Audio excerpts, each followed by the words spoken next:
Wow, it's come on. I can't believe it. I had lots of technical problems, firstly with volume, and then we're just getting this thing to come on. So the first problem was my fault. This is the first ever quality video I think I've done, was using this crappy thing, and grainy, the sound quality was dreadful. I admit, videos I haven't seen anyone do worse videos for quality. But anyway, I've sorted that now, and this first quality video I've ever done, in terms of quality, in terms of the picture's good and the sound's good. I've done a test video first, and it worked, and then technology started to mess up, and it wouldn't come on. Anyway, first quality video is saying that I've shared Caitlin Johnstone's worldview. Now, I'm not going to go into her stuff because, well, one, can't be bothered, but two, she explains herself perfectly well. So go and see her stuff. And I'm not comparing in terms of, she's really, really super smart. I don't mean like comparing like that. I just mean I've got the same gist, same basic view. And I'm not identifying, because otherwise I would just parrot everything she said. I'm not doing that either. So I don't know, for instance, start off with this note.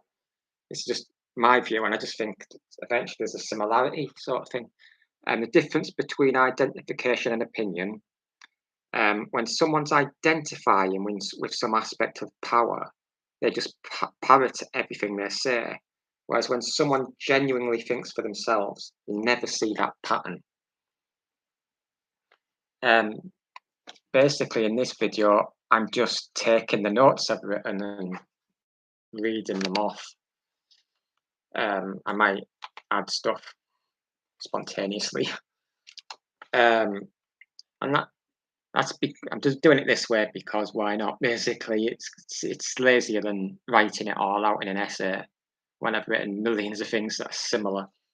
The propaganda matrix. I think it's smart, very smart, but vastly immoral science. Some of its key features include omissions propaganda. That's where it just doesn't ever say anything about the alternatives to the kind of stuff they pump out all the time. So, for example, an easy example. I like to give easy examples because I don't claim to be a genius. Now, when gays and lesbians were cancelled, basically, their lives were basically cancelled, they were never ever gone on about their world, ever. Just keep their mouth shut. And the occasional time they would have gone on about their world, they would have been calling them unnatural. So the mixture of that gets across that emissions propaganda. When they call them unnatural, there's not emissions; it's just an insult. And the emissions propaganda is where maybe it's not even mentioned 6 months or 6 years or whatever. The propaganda matrix, therefore, includes the emissions propaganda, also divide and rule. Divide and rule, I think, is like the state superstructure is already a divide and rule thing, automatically system, because it has these elite, Westminster or Washington in America, and then the rest of us. And it's automatically a divide and rule system. It just is. And the propaganda, you see, the state superstructure has the megaphones, the news media. So them elites then have access to that. And then that narrative is put onto the rest of us. And some people, enough people, fall for it and just parrot it, regurgitate it all back. And that enough people is what sustains it.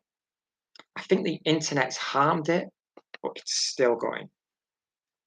The other one's herding. Herding is another part of the propaganda matrix science. Not claiming to have the science sussed 100%, just the gist of it. But herding is where they say, "Oh, you lot herded into this political party. You lot in this one. and then it looks like free speech, but really, as Caitlin Johnstone says, when there's an election comes round, oftentimes or always, it's like Marge and Maggie Simpson in the car. Marge represents the state superstructure. Maggie's system's got a toy steering wheel, but feels like she's participating, feels like she's joining in, but really, it's fake. It's just a toy, and that's the herd inside. Fake conflict at the top. Vast majority of times, there's no real conflict at the top. They're just they've got their cushy with their world, the state superstructure. So this like political parties, the herding thing, very rarely not don't really give a crap about that. I haven't got the notes on me, but you check out what happened to the Lib Dems after their party collapsed. Well, they're already small, already collapsed like 100 years ago. But when they doubly collapsed after the coalition government, they're all in big city jobs. It's not really a challenge to the Tories, are they? Now, megaphone agenda setting, 24/7 repetition. Speaks for itself, that one. Now, megaphones is the key for me for state superstructure. The rest's all linked to it. I put here, the brainwashing is so extensive that debate shows on TV discussing issues of the day centered around everyday people doing most of the talking, thus appearing democratic, are not democratic because it's the propaganda matrix that has set the agenda being discussed using the above methods.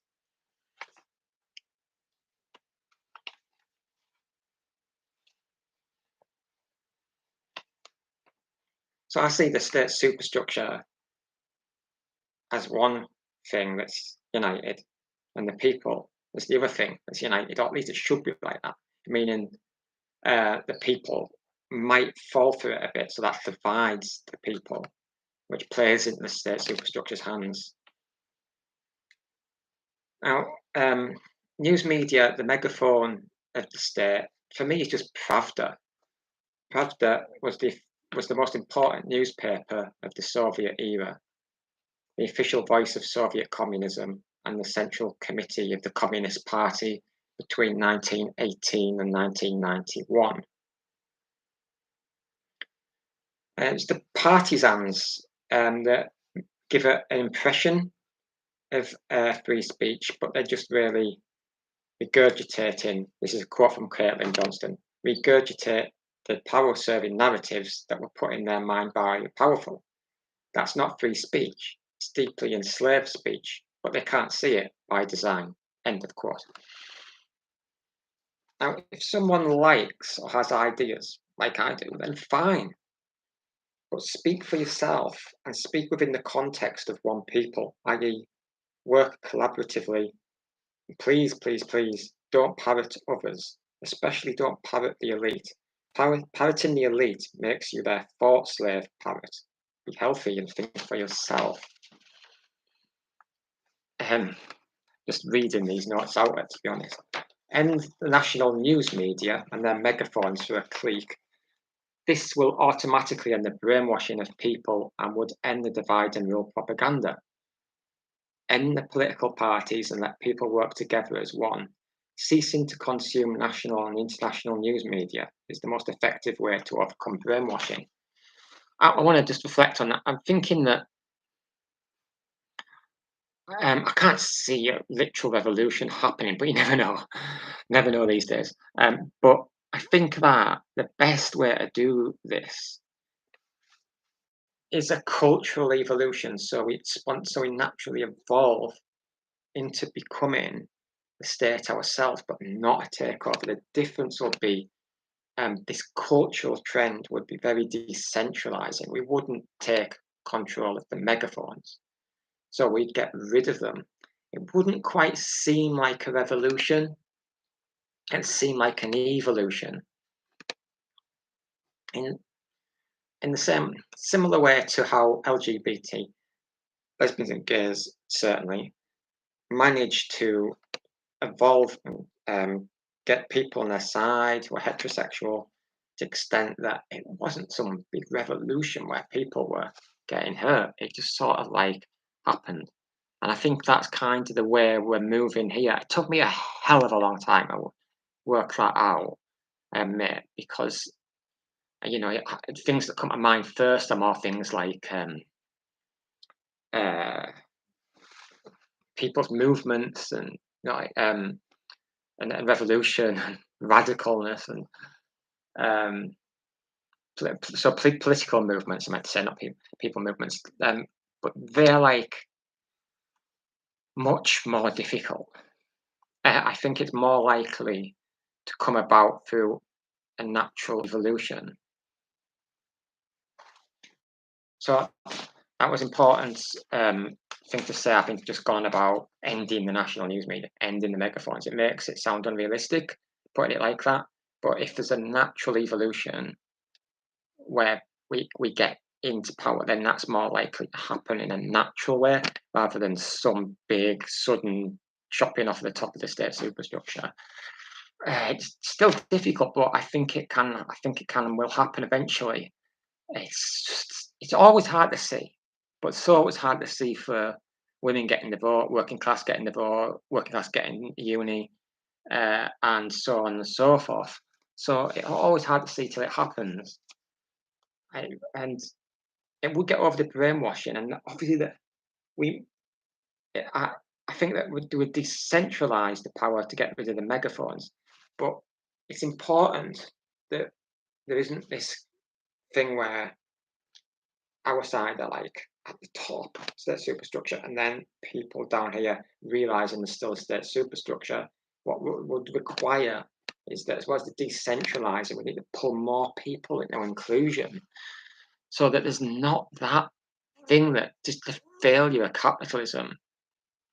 I think the market distributes goods well across the nation, and that's an effective way of doing it. But I think the capitalism side really fails badly. Um, It's two-tier system. It just can't go on. I think the majority of people agree with me about the state superstructure being a propaganda divide and rule system in the power and controller's favour. The minority who disagree are simply propagandised successfully. It's the point, they're meant to be. I.e., the minority are thinking like they are supposed to think, which is to think like the propaganda matrix is Paris. Now, on the issue, on an issue of that is becoming more prominent every single year, universal basic income. This is not something that I say my ego is correct, and then who oppose it, their ego is wrong. And in fact, I think that some of them on the side of wrong, uh, I think that their slant about has been wrong, but I don't think that I should hammer my view on them. I think that what I'm trying to say is I think sometimes they act like it's just this black and white thing, right, wrong, on UBI, and it's for all time and blah blah blah, forever and ever and ever, 1,000 years ahead, doesn't matter, it's wrong. Whereas I think that things are not like that in right and wrong. They're decided a lot by more nuance and more what is the state of the economy and things like that. It's like UBI is wrong for the past because people didn't want it because they preferred it as things as they were. But if you suddenly destroy thousands upon thousands and millions of jobs worldwide, then it's not UBI looked at in this narrow confines of itself that counts. It's like what are the conditions? Obviously, think about it this way: the poor are more likely to support getting money to the people than the rich because the poor need it more. Now, the bigger the insecurity in terms of money and the more people are plunged into poverty, the more people are plunged into unemployment, the more people have income problems, then suddenly UBI goes to a different level in how much it's wanted. So it's not UBI in itself for all time. It's not you.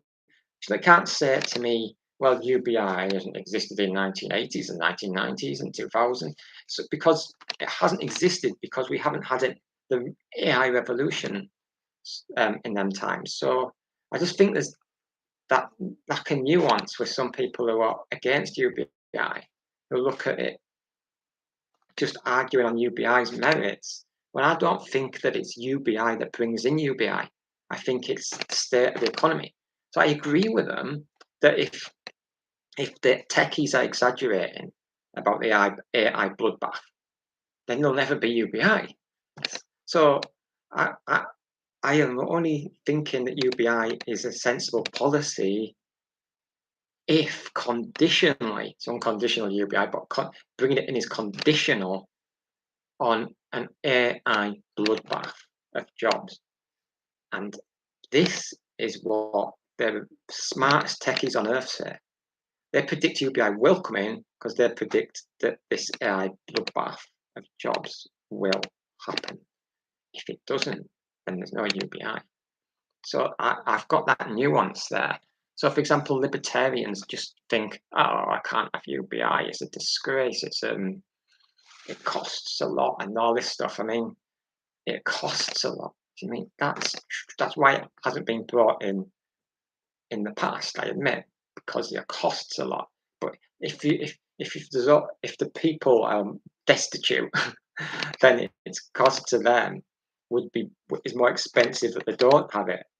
You know, people do get desperate. They do get desperate. It's not some myth. So the UBI is definitely time and place specific. It's not just UBI in its own right. And why wasn't it brought in by the Victorians? I mean, that's outrageous.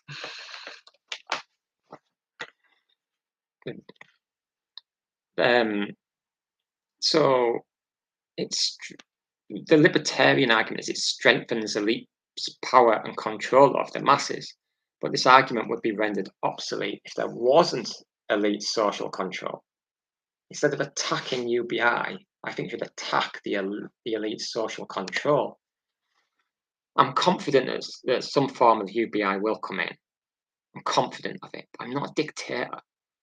So, like, I want this to be an example of an issue that would be discussed by people who are not just parroting what uh, their news media network tells them to say.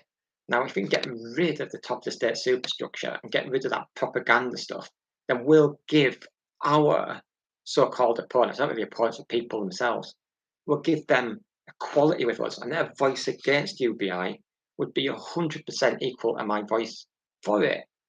Because then I would understand that they weren't just parroting what they've been told to say by an elite who are self-serving.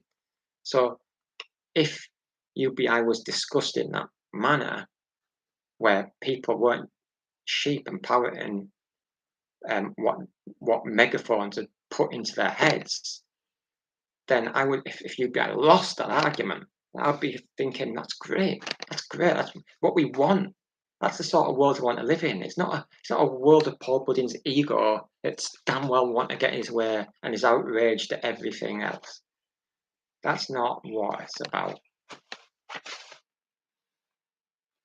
I mean, if someone consumes certain news media all of the time, then studies actually show they end up brainwashed by them until they cease consuming, and then the brainwashing fades away when they cease consuming. And what I want is no megaphone, so there is no propaganda, there's no brainwashing. So for example, I've got that Fox News CNN study in my head. That shouldn't happen. It shouldn't exist. It shows that studies, our own time studies, our own era studies, tell us that we're propagandized and brainwashed people. It's not something that's coming out from the 2090s, looking back at now and saying that. We already know it. Isn't that strange? And let's get some more notes. I'm not a genius. I'll keep everything stored in my head perfect neatly. Well, yeah, I've got this one here. Collaborative people who ignore the state superstructure including its state media or billionaire-owned news media. We're not ignoring in order to ignore important policy issues. We do this because the state superstructure's propaganda matrix do harm by doing propaganda in their own self-interest, including dividing, brainwashing people in their own self-interest for the maintenance and continuation of their own power status. And that's pretty criminal when you think about it. So these things actually look clear in these videos now, don't they? And for genuine discussion and debate and opinion, that's real argument.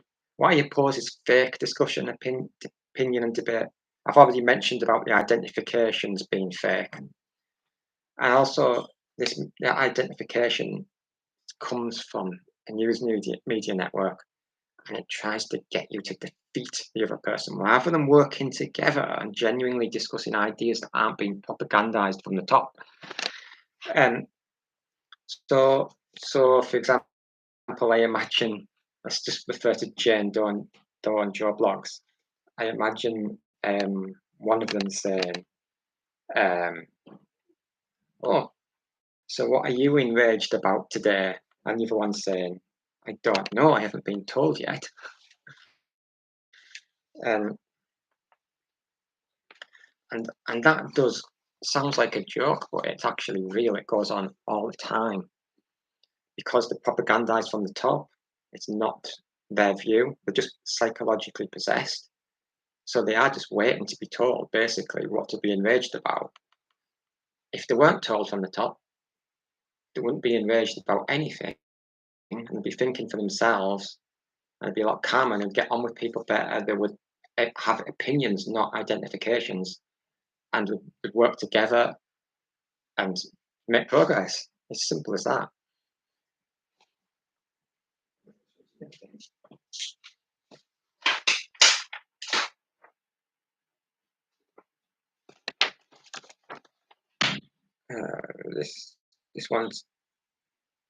This one's too repetitive from stuff I've already said to bother read out.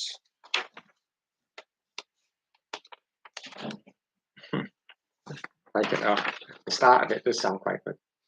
State superstructure is a divide and rule, propagandist, brainwashing, mind screwing, self-serving system that is worse than a gangster system.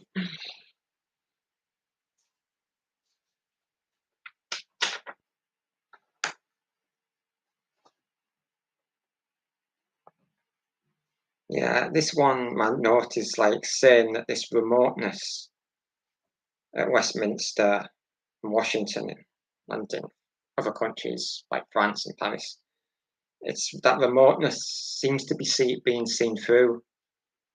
It's like old hat had its day.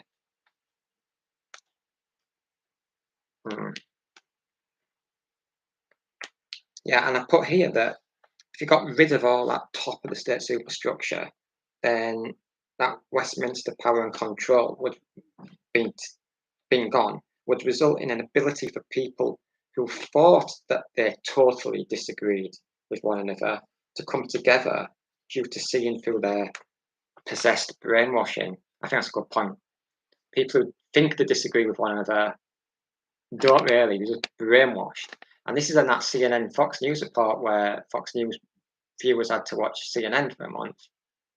And then they realised it, you know what I mean? They realised how these things work, that they were just brainwashed. I'm not saying that it wouldn't work the other way, by the way, it would. You know, CNN brainwashing. I mean, it's just one state superstructure. I put here, stop calling it mainstream news media. Mainstream implies it's reasonable and maybe it's even popular. It isn't, it's very unpopular. Let's call it what it is, state news media. But I could have also added, to be more precise, and billionaire-owned news media. Very important. That's what's trying to convince you to see the world the way they do, for their own self-interest, you see.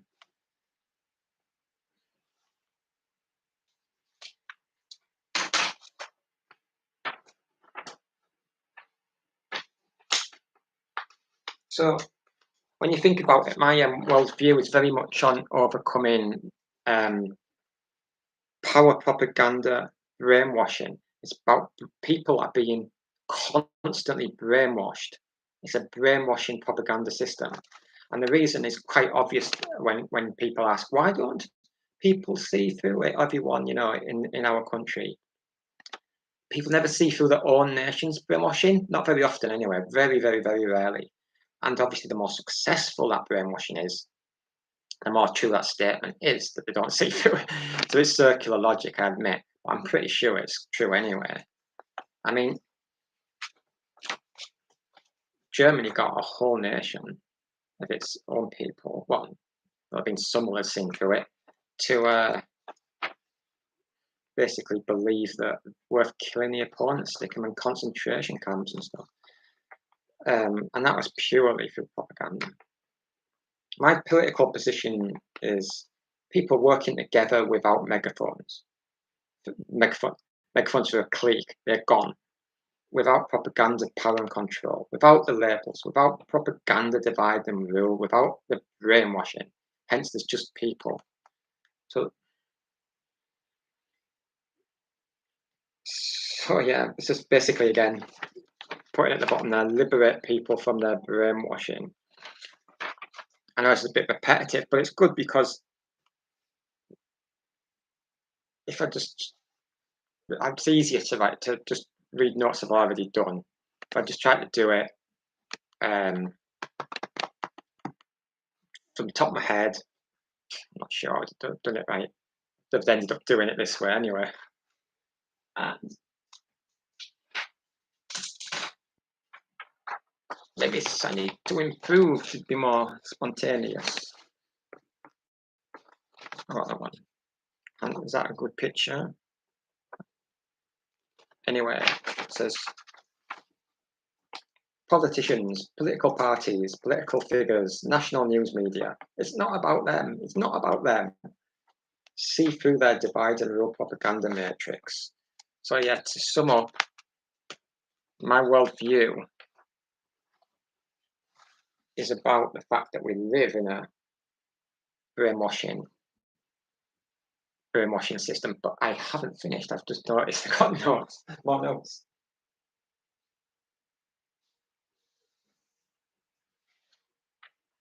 This one I just wrote this morning. Those with no guiding principle who consume specifically propaganda news media just go along with anything and everything they're told to think. Their mind is possessed on collective issues, psychologically possessed, that is. So it's not meaning they're always right or wrong.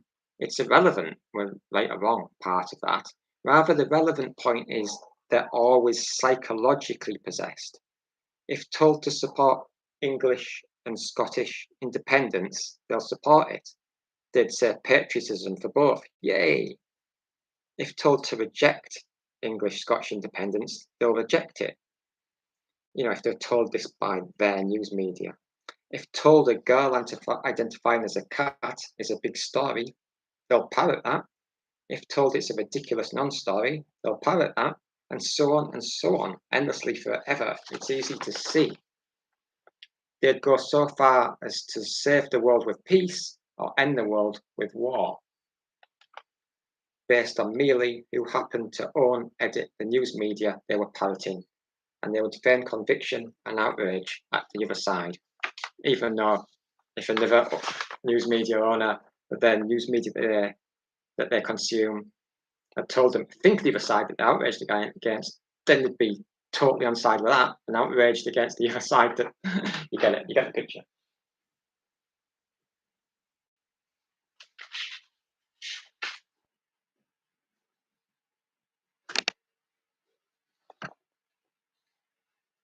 Now, a lot of people are not brainwashed by news media. Not at all. Some people just live and let live, and they never even think about much of these issues. And others are just too smart to be brainwashed by it. The individual can trust most people in discussion, but there's always a few bad apples that either consciously or unconsciously possess an agenda.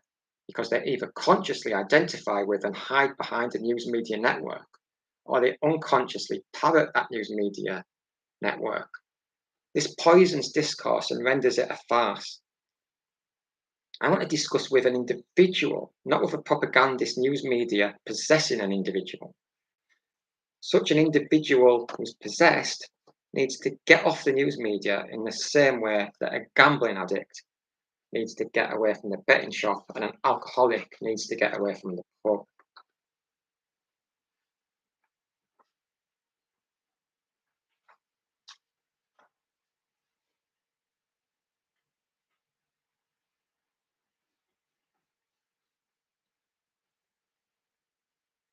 It's embarrassing when you can tell the other person is simply brainwashed and constantly parroting the brainwasher, which is usually a news network from the state superstructure.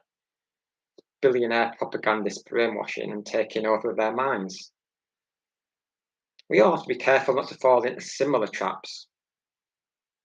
None of us want to be brainwashed by news media or corrupt political parties. The best way to not fall into the trap is simply not to consume billionaire-owned corrupt news media and to give political parties the middle finger. That would work. It actually works. Studies show that when you stop consuming this, it does work. But if you just identify with, consciously or unconsciously, then your mind is never your own again on collective issues. So it's about getting over brainwashing. Get over brainwashing, then that is a success. Believe me, those that do the brainwashing, they don't want to be like you. That's the end of the video. My first quality video, picture and sound. Cool. End of it. I wish I'd been here, my dog, I would show you a picture of her. That's really quality, that's cuteness quality. But she's not in the room at the moment. Well, anyway, thanks for watching. There'll be more.